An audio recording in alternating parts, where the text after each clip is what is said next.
Hey guys, what's up? It's me, Thomas. Tonight we're back here with Josh Scorcher, and tonight, I know there's game crushes, but I figured I'd get this one out of the way. It's the top 10 fixed games. So yeah, these games had bad launches, but managed to get fixed in the end. And I think I could think of a few. Well, there was Cyberpunk, that got the labor of love, an obvious one, and, No Man's Sky, because then we saw the Internet Historians cover of that one. Other than that, let's see, any other major fixes? Final Fantasy XIV, definitely. That got fixed majorly. Seriously. Oof, still award-winning. Other than that, what else? Well, we're about to find out, so let's see what games got major fixes. So be sure to like, subscribe for more. Hope you enjoy. Let's go!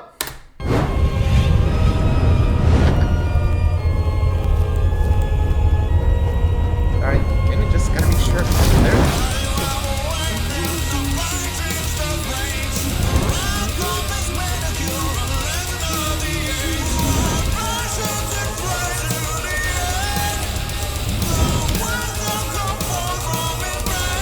Here we go. Let's go. I can fix it! Fix it! Let's be honest, nobody gets it right the first time. Sometimes a game needs to patch up a few Sam boo-boos. These can mostly be little mistakes or goofs that could easily be missed. But your RCD will thank you if you deal with them sooner rather than later. And then there are these games. The games that don't need a band-aid, they need a freaking gauze and flex tape. Borderline unplayable across all platforms, and in most cases, just a really poor launch. And yet, through trials, tribulations, and even some miracles, these seemingly doomed titles managed to overcome their issues and bring some semblance of joy back to disappointed players. Or they were at least decently patched to, say, good enough. All fixed!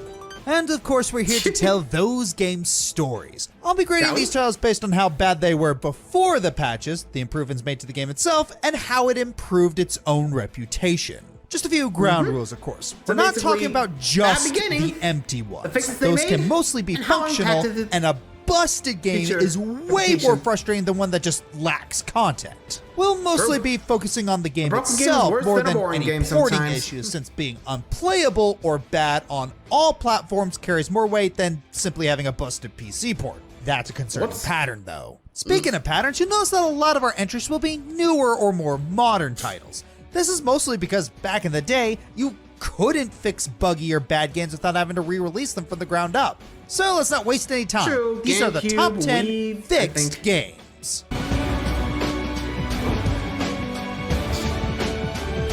Alright, first up. Pirate's life for me. Yo ho ho. Savvy. Sea of Thieves got a lot of hype when it was first announced. I mean, who wouldn't love a Pirates fantasy MMO where you get to sail your own ship, discover islands, and collect treasures with your friends? Wait, that's still a thing? That's Pirates Caribbean Online. However, this one promised No Man's Sky mixed with Subnautica, except you're not alone. What's more, our good old friends at Rare are behind this project. Hey, Rare, this brand new IP under Microsoft would certainly be a return to fame for the studio if the game hits the jackpot. But if there's anything we've learned from No Man's Sky, it's that we should be very cautious when buying into hype. You see, hype is like the sun. If you only believe in it when you see it, you'll never make it through the tutorial. So, how'd the game actually do on launch? It did. Okay, it certainly had an interesting gameplay loop. The mechanics that were promised were there, and the player base was pretty sustainable. But one tiny flaw with the game is that it still wasn't finished. Owing to the game's scale on release, the world seemed pretty empty, and there wasn't really all that much to do other than cherry-pick missions and treasures to find. Not to mention the online functionality didn't support co-op yet, so you basically had to pray that one of the randos you were teamed up with were at all competent enough at the game. Add all that on top of a complete lack of story, empty landmarks, and clumsy combat, leading to the game feeling like a sea turtle who hatched too early out of its egg to swim in the ocean. The one remotely interesting thing about the game at the time is the giant kraken's detached tentacles. Well, that line in the trailer aged well. There could be anything down there. Literally. There could be anything. We haven't finished designing it yet. Joking. That was a joke. Despite critics ripping this game for its lackluster content, fans still really enjoyed it, and we're optimistic to see it get better, even creating some legendary moments. Captain! Yeah? Yeah? Still, the Break game for cost attack! full price at launch, so it's understandable that we would be skeptical. Fortunately, Yeah. the game did get better. Nowadays, the game's content pours in more than ever, with better mechanics, a ton of story campaigns, and just a general variety of stuff to do to maintain a healthy and satisfied player base. Even our Kraken friends finally got a face to call his own. It's impressive to see how far the Hey, game Jack. has come, and thankfully it didn't face too you, heavy a Sally. backlash that would hamper its chance to bounce back. Does that excuse the just, game for being whoops. half-baked at launch? Not really, but hopefully Rare didn't repeat the same mistake. We just gotta wait and see if they can carry that experience by digging out their other buried treasures. Hopefully.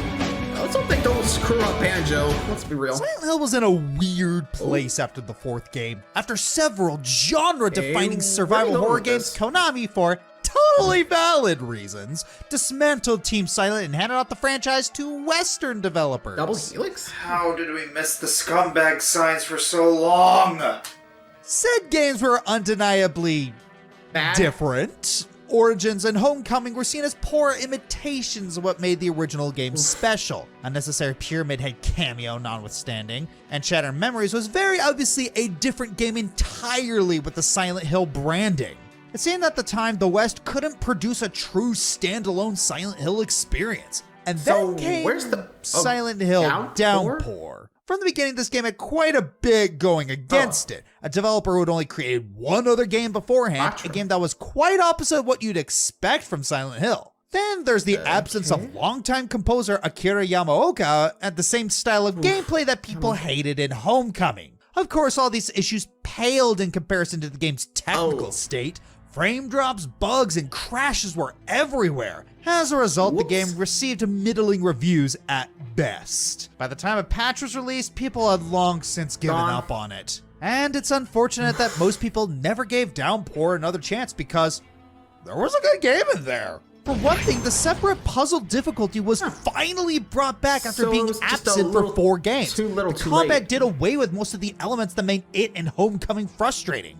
In terms of the story, Downpour didn't rehash beats from previous games and actually tried to do its own thing. It's just that the developers were clearly handling something way out of their depth. Not to mention, a lot Again, of the only one annoying game trends of modern beforehand. gaming and Western game development were creeping into the project. This did come out during a time when every game was trying to copy Call of Duty, after all. It's low on the list because, while it was fixed, it's still not that amazing of a game. Most importantly, it still lacks the strong fear factor of the originals. Though, I mean, it's cold comfort, but it's better than the pachinko games. I have no mouth, and I must scream. Yeah, what's that? Yeah, poor Silent Hill. I'm just seeing they're actually getting the remake A now. broken game from a broken company. Happy birthday to me! Oh yes, Oh, the it's Sin fair City. EA games, the king of disappointments, the duke of paywall privileges, the sultan of shady business deals, the creme The de la American creme of version, scum. or the Konami of the West. Come on, you talk about EA this yes. much and still make it interesting. Had to And am I work. wrong about them? And is it anywhere more evidence than the oh so what got delightful fixed? roller coaster that was Star Wars Battlefront 2? Oh, the original that's a good Battlefront one. game by Pandemic Studios from 2004 was really well received. Sure, it had its hiccups with the lackluster single-player mode and poor AI, but it made up for it with multiplayer and just how it managed to bring the world of Star Wars to life. And only 1 year later, its sequel managed to fix the original's problems and wrap it up nicely with a storyline. So, yay, we gotta see a sequel be just as good and even improve from the original. Happily ever yeah, after, they right? actually- There's no such thing as happily ever after. Well, I Pretty much. wish that's how the story ends, but years later, Yeah, EA and DICE remake. rebooted the franchise. And the first one was not too bad, Meh. actually. Sure, it didn't have a great launch and sorely lacked content for the single-player mode, but it still had great gameplay, visuals, music. It had some good bones. 2017's Battlefront 2 was Yeah. doomed from the start. Even before Wah, its wah. launch, the game was heavily panned by testers. And based on EA's history, go on, guess. Hey kids, Hey, what do you think screwed Battlefront 2 over? No! Honestly, Really? sounds like it would have made it better. That's the franchise. Yeah, they tried to sneak microtransactions into a Star Wars game. They hid about 80 to 90% of their titles' most notable content behind a paywall, on top of a few issues. Bro. Again with the single player. Seriously, what does EA have against playing by yourself? Anyways, for a while, Battlefront 2 became the poster boy for bad microtransactions, catching a lot of well-deserved flack for basically forcing players to pay out their noses to get any enjoyment. got it banned It got because so of bad gambling. that eventually EA had to cave. In 2018, DICE removed the microtransactions and regulated the loot boxes to occasional in-game currency and cosmetics. After that, That's EA so released hard. plenty of content for free before ending their support for the game in 2020. Wow, that kind of feels a little sudden, but who cares? Battlefront 2 feels whole Yeah. and playable again. And then it broke. Again. Oh, just tell me when it's over. Around Thank you, October Dr. Bond. 2021, some oh-so-lovable cheaters and hackers decided it'd be fun to ruin the game for casual players by causing a glitch where you couldn't die. You could have 1 HP left, and yet it never goes down. And of course, you can't rely on EA to fix a game they stopped 'Cause they're supporting. done. Well, then again, you can't really rely on them to do anything but disappoint. Of course, they turned a blind eye and shot out cries for help from anyone who just wanted to enjoy the game. So it looked like the end of the road for Battlefront. Or was it? Or was it? Yeah, it died, but it lived. Sort of. In early Oh. 2022, DICE stepped up and patched the game again. Okay, so Really? for now, fans can enjoy a fairly decent Star Wars game. I'm saying for now because I don't really trust the peace to last for long with EA involved. Still, it's at least nice to know that someone there cares even a little. Thank you for that. But yeah, knowing hackers, they'll find a way to break the game again because they always gotta hate on Battlefront 2. Or in this case, just say, screw you, EA, we're gonna make sure this one doesn't make any more money for you. Or something like that. I don't know why I said it like that, but it's the best I could come up with, okay? But yeah, I see that's about right.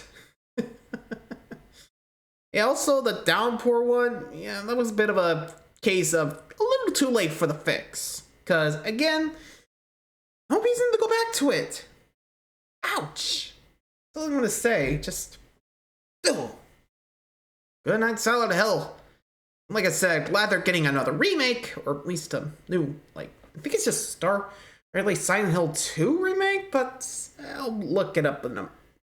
Actually, I'm just gonna go ahead and look it up, because I think it's just Silent Hill 2 getting the remake. I'm not too sure. Let's see. Right. Till... Oh, yep, Silent Hill 2 remake. Mm-hmm. Yeah, it looks like I was right. It was Silent Hill 2. So, at least that's good. Anywho, moving along. Number 7. So, how about that Assassin's Creed Unity, eh? I mean, Oof. I've heard of thin skin, but not no skin. Oof. That's coconut. As you can see, Assassin's Creed Unity was ripe for ridicule when it first came out, and people Yep. loved to tear it to that's outside shreds. the glitches Why? and the- Fans were excited to see another continuation after the enormous success of Black Flag, so what changed? Was it Ubisoft playing loosey-goosey with their portrayal of the French Revolution that kind of spat in the eyes of the revolutionaries? Or was it their totally not BS reason for why they couldn't have female assassins in multiplayer mode? Wow, the red flags were already there and we slept on them. Okay, it was both Yeah, those reasons, haven't we but all? the biggest reason for all this heckling was the embarrassing glitches littered throughout Yeah, the game from the look at very that. start. Character models glitching wildly, Oof. suddenly dropping through the floor, textures not loading properly or not even at all, and a serious dip in frame rate. And that's merely the tip of the iceberg of mediocrity. Sure, they tried to pass off the Good. drop in frame rate as a way of making it more cinematic. Gee, I wonder if Blech. anyone believed that. Liar. Yeah, I didn't think so. Instead, Thank you, everyone Doctor. gleefully and rightfully roasted Unity left and right for being incredibly unplayable. To be fair on their part, Ubisoft did issue an apology free and offer DLC? players a free story expansion, Not that that really Dude. makes up for such a busted game. But I hey, would fix your you know, game Unity before got offering fixed. DLC, bro. Me neither. Yeah, believe it or Idiots. not, the game was fixed almost a year later. Ubisoft released a big patch that managed to fix over 300 bugs, thus making Unity, dare I say, playable again. And since that day, Unity has actually become a pretty fun game with gorgeous scenery and really nice characterization, customization, and visuals. Ones that Really? are actually functional. Of course, that doesn't fix the ethical problems I mentioned earlier, but it's at least a step in the right direction. Unfortunately can't for change the Unity, the stories internet and does updates. not forget Ugh. its problems. And unfortunately Yep. for Ubisoft, we won't We do let not them forgive. forget We do not theirs. forget, companies. I mean, we do forgive, but don't forget. So, you want to know a trick to make every single JRPG fan groan? What? Who wants to hear about poor localizations? Done again. To be fair, there are plenty of stories of games coming to the West with poor scripts, bad voice acting, or a bunch of typos. Usually we just call it Arc-Rise Fantasia. Ayo! But what happens when a localization is so bad that the publisher had to go back and redo the whole thing from scratch due to a backlash from not only the players, but also the original developer? Well, you'd be NIS America, and the game would be Ys 8 Lacrimosa of Dana. A little backstory on this, Yeah, I heard as about it that is a game. doozy. Neon Falcom, the developer behind Ys and its sister series Trails, has a long history of localization get to that mishaps game. that could be a rant on its own. They've had a long list of publishing partners over the years for each of their games, including big names like Namco Bandai, Atlas, Konami, and Xseed Games. Speaking of Xseed, they were one of the longest running partners and considered to have the best localization scripts by most Falcom fans. Well, in 2016, what it was happened? announced that NIS America would take over as Falcom's main Western partner after a bidding war for it. And the first game they would localize would be Ys 8. So how did that go? That's no good.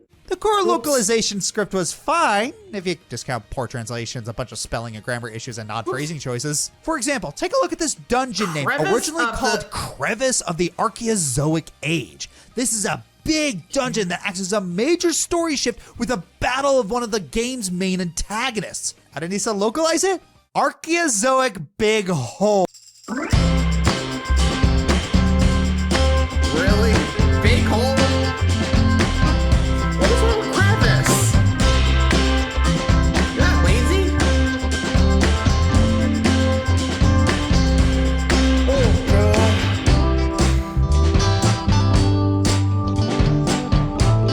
I ain't laughing. It's like they just used Google Translate and went from there. And while that is funny, No what one's got isn't is the influence. fact that they mistranslated belt, food dance items, scroll, which players use to pirate buff their dish? characters with extra stats and essential stuff like EXP and SP boosts. I'm honestly surprised it didn't rename some of them Jelly Donuts.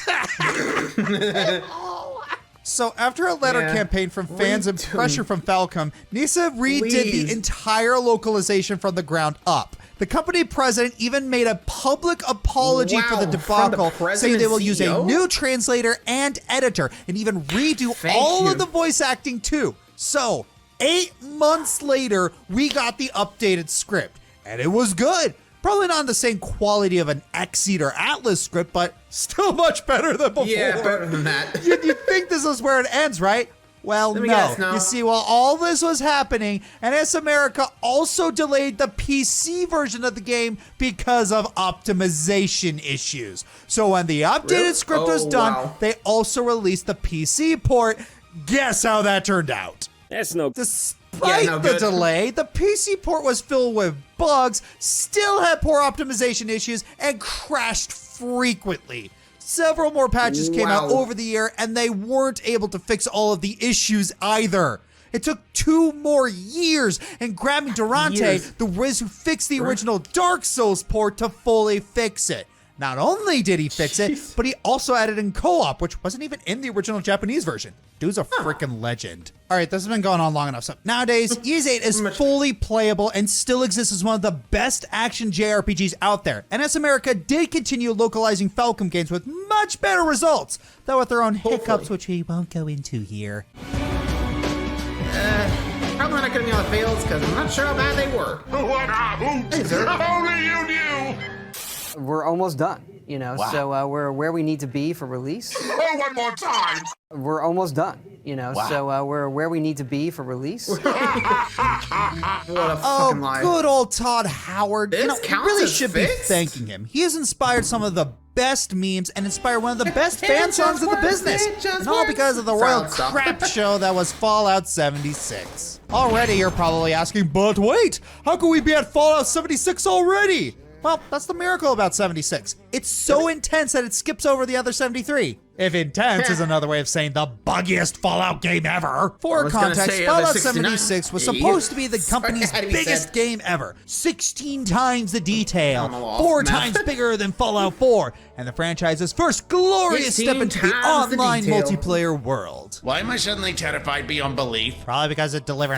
none of that. No, wait, that's not really fair. It barely delivered any of it. It was a big game, a big empty game with no NPCs in sight, and it did have 16 times the detail of hot garbage. Then, of course, there's the cursed power armor, server and game crashes, frame rate drops, spontaneous T-posing. Need I say more? Actually, yes, there's also the problem with it being perpetually online, meaning that the ever-growing list of problems was only gonna get longer. Not even mods could fix it. And so how did Bethesda originally respond to so much criticism? I'm smart, you're dumb. I'm big, you're little. I'm right, you're wrong. And there's nothing you can do about it. Apparently the game was perfectly fine and we didn't appreciate it better. Or maybe the game was rushed, Bethesda knew this and pushed for a release anyway. Nah, that couldn't be. What kind of nutcase would release a game knowing all the bugs were there? It just works. It just works. Oh yeah, that guy. Right. So long story short, Fallout 76 became infamous for its horrific launch. But I'm happy to say that the story does have a happy ending. Slowly but surely, the game was patched with each new update. The online and balancing issues were resolved, and some mechanics were overhauled. And the most cherished update of all, actual human NPCs. The fact that people rejoiced so much over just having NPCs really says something. Of course, not every patch is going to be a winner. Every now and then what should be a step forward takes 2 steps back. But it's safe to say that Fallout 76 is in a much better state than it was at launch. And while there are definitely better games out there, it's still a fun experience with plenty to offer. Unfortunately, the damage from the launch is already done, and Todd Howard will be forever remembered as the clown of the gaming industry. Okay, one of the clowns. And you know what? Maybe I'm being too harsh. I mean, there's a lot of clowns but here. compared to those others, she's not really as bad of a Hey! Who put that there, alright? I did not approve that! You didn't you? I am a joker! Not a clown! Get it right! We'll see. Number 4, let's go. I didn't expect 76 here. Remember when I could earnestly praise Blizzard? Oh boy. Those are good days. Is there any plans to make this playable on PC? We don't have any plans at the moment to do PC. Wow, big boos. Do you guys not have phones? Yeah, you guys all have phones. So, turn your mind back to the early 2010s. Blizzard is the undisputed king of the PC games market. World of Warcraft is the MMO. StarCraft 2 was released to critical acclaim. All eyes were on their next release, the long-awaited Diablo 3. Nearly 12 years after 2, the third entry would finally be in our hands. Then it actually came out, and well, look at the title. Right off the bat, things are already shaky given that the game was online only. This had many people worried that the game would be unplayable at launch due to server issues. And lo and behold, they were completely right. Even if you could actually play Diablo 3, there was still the matter of the game itself. There were bugs out the wazoo, and the balance was all over the place. Most egregiously, the loot was incredibly stingy. This was kind of a big deal since the whole point of games like Diablo is to get super OP by decking out your character. This fun little mechanic was to incentivize usage of the in-game auction house, which used real money. So with that in mind, the big order of the day was to completely remove said auction house and make loot far more useful. But what really saved Diablo 3 was the Reaper of Souls expansion. Crusader. In particular, the new adventure mode allowed you to explore and grind while completely ignoring the story. This gave you far more freedom. You weren't just replaying the same acts at increasing difficulty anymore. Add a ton of new features on top of that, and you have yourself a winner. While there's unfortunately never a new expansion after Rise of the Necromancer, there's still regular updates added through the seasonal changes. And everything was lovely once again. Wonderful. Yeah, too bad for Diablo. I swear, Blizzard's slipping after joining Activision. Oof. Like I said, I know we love to call EA the Konami of the West, but Activision's pretty much shooting for that title, I swear. Or in this case, Activision Blizzard, so yeah. Oh boy. All I'm saying is, not good. That's all I'm gonna say. I mean, seriously, I don't think anyone wants to be known as the Konami of the West. Oof. Oh boy. I mean, you think when people are calling you that, you're like, okay, we gotta go through our stuff, and we gotta, like, you know, make sure everything's A-okay, otherwise we're not gonna, like, return to form. We gotta do a complete overhaul, make sure everything's running right. Got it? Yeesh. Moving along. Number 3? Oh yeah, top 3, here we go. You guys remember when CD Projekt Red was the problem child of the gaming industry? Yeah, there's a lot of after the kids. deluge of BS we got over the last year or so, it was easy to forget the absolute insanity that occurred with CD Projekt and their last hit, Cyberpunk 2077. I went into way more detail on the backlash of the game over the 2021 fails. As for what actually happened with the game, well, after reaching peak Western open world RPG status with Witcher 3, CD Projekt was riding high and it didn't seem like anything could knock them down. After many years of waiting, they finally gave additional info on their next hit game. They even announced that Matrix and John Wick star Keanu Reeves was going to be in a major role. Don't stop them now, they're having a good time, they're on a roll. Yeah, well, as any jerk whose whole life means to quote the story of Icarus to anyone that will hear will tell you, they flew too close to the sun. With almost 8 years since its announcement and it getting delayed so many times in a short time span that it became the new meme for delayed games, we finally got the game in late 2020. And we probably should have waited until 2077 to get it, because it was bad. Bad UI, weird camera angles, the usual glitches and crashes, a poor story, barely any end game, quest progression issues,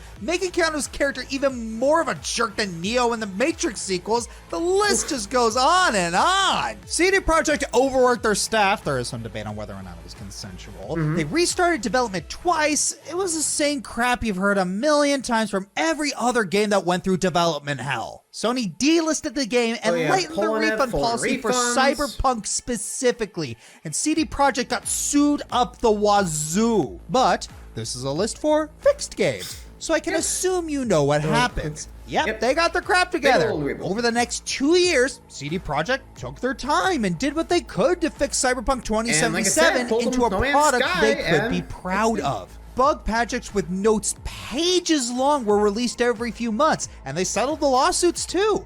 This past February, the next-gen console versions were finally released, and CD Projekt announced that the game was fixed. Honestly, from what I hear, it was. Again, it still doesn't reach the levels of master classes like Breath of the Wild, Elden Ring, and of course, Witcher 3, but it is now a functioning game with decent shooting mechanics and an open world with a somewhat middling story, to be fair. Honestly, other games were fixed better, but the fact that CD actually learned their lesson somewhat, went back and fixed their game while also giving their employees the time to do it is something I can't really say about a lot of other companies. Now, things shouldn't have gotten to this point to begin with, but at this point, there are worse situations to be had. Now, so far, there isn't any news about future Cyberpunk or CD Projekt content, so we don't know if they truly learned their lesson.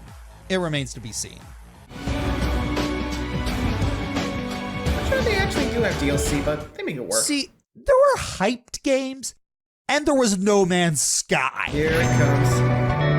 Yep, hello games, No Man's Sky. For years, you could not go anywhere without hearing about this game. It was pervasive. And by pervasive, I include late night TV. First announced in 2014, No Man's Sky was poised to be the greatest game of all time. An unprecedented, massive game on a scale unseen by humanity. This was gonna be Out of this world. Then, shortly before the release, the cracks began to form. For starters, the game was leaked, and the version that people got their hands on was already far less impressive than the trailers. Then it actually came out. To make a very, very long story short, what we got was the kids' bot version of what was promised. The amount of missing features could fill a video by themselves, to say nothing of the absolutely abysmal technical state of the game. Most egregiously, the hyped up multiplayer component was completely absent. Even if you were able to look past all that, the game largely consisted of just busy work on an overly large world. As a result, the fan base went nuclear. Liar! Liar! Liar! People were so outraged that there was an investigation for false advertising. Even the CEO of Sony criticized them. And in response to all of this, nothing. Sean Murray and the others had nothing to say in response to the outrage. And for a time, it seemed like that was the end of the story. No Man's Sky was just going to end up as another example of games promising more than they could deliver, then buzzing off. This is the way the world ends. Not with a bang, but a whimper. Behind the scenes, though, things told a different story. In regards to the claim that Murray just lied about everything, there was a lot of stuff that wasn't in his control. To summarize, No Man's Sky's status as an indie game being propped up by Sony meant that the massive amount of hype was affecting the team as well. Murray was not the kind of guy who can handle it. The fact that so much was riding on it meant that he and the others couldn't delay it any further. As it turns out, post-launch, Hello Games was quietly working on fixing and improving No Man's Sky. Well, why didn't they tell us? Pattern recognition. They knew that no amount of just telling us we're working on it would ever satiate audiences. Actions speak louder than words, after all. And take action, they did. They pushed out update after update, even though there was no guarantee they would win back the crowd. And little by little, people began to warm up to it, with Next alone being over 8 gigs. Keep in mind, this game still sold like gangbusters upon release. They could have just left No Man's Sky as it was and completely disappeared from the public eye. The best part about all this is that all of these improvements were done for free. In the end, No Man's Sky went from the poster child of overhyped messes to one of the biggest success stories in winning back audience appreciation. One of, the biggest redemption story. Gee, I wonder what that could be. It's not like there's a certain mega popular MMO you've avoided talking about this whole video. It's obvious because it's right. We'll see. But first, some honorable mentions. Show it. Kirby Star Allies. Nintendo's had too much of a fix-it-later practice, but this one actually feels genuine. For Kirby's sake, let's hope it stays that way. Xenoblade 2. More of adding much-needed quality of life features rather than a massive overhaul. Dynasty Warriors 9. They couldn't fix everything, but at least it's not painful anymore. Dark Souls PC. They took their sweet time to fix it. Only after modders fixed it for them. Kingdom Hearts 3. Oh hey, some actual freaking post-game. Daikatana. Hey, they fixed it. Over a decade later. And here we go, number 1. I think we all know what it is. A lot of people would say that you never have a second chance to make a good first impression. But what if you faked your death, hit the gym, dyed your hair, changed your name, and then came back a year later? Would the new you get a new first impression? Probably, because that's what happened with Final Fantasy XIV. I'm sure I don't need to tell you fine people of the internet that Final Fantasy XIV 1.0 was a less than stellar game. Bugs, server issues, incomprehensible design choices in the game's systems, and potted plants that have more polygons than the player character models. For a lot of games, this alone would have been a death sentence. for an MMO, which are notoriously a massive investment in terms of time and money and costs a further small fortune to keep running, it is mind-boggling that Final Fantasy XIV 1.0 was up for 2 years. Better MMOs have been canned in half the time. But the miracles for 14 didn't stop there, for along came a man, no, a god by the name of Yoshi P. He presented a plan, one that many would call mad. Yet, what did Square have to lose? They were already bleeding money from this failed MMO, so they decided to blow it up, figuratively and very literally. Yoshi P's lunatic idea was to rebuild the game from the ground up. But not only that, but to include the players in the rebuilding process. The destruction of the 1.014 would become part of the game's lore. The Battle of Cartano and the summoning of Bahamut that would result from that battle would all but destroy the world, and what remained would go on to be rebuilt for Final Fantasy XIV: A Realm Reborn. The rest, as they say, is history.